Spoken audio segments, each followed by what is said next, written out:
শত বছরের পুরনো আমার দাদা ইয়াকুব মিয়া চৌধুরীর খননকৃত আমাদের পারিবারিক পুকুরখানা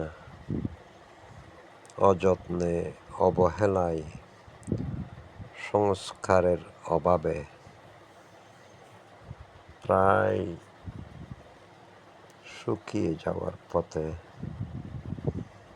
এখানে কত স্মৃতি জড়িয়ে আছে আমার বাবাদের, ফুপুদের, দাদার, দাদির, আত্মীয় স্বজনের। এগুলো সবই এখন স্মৃতি। শত বছর ধরে কত মাছ খেয়েছি, কত বড়শি বেয়েছি, কত জাল দিয়ে মাছ ধরেছি, তা এখন শুধুই স্মৃতি।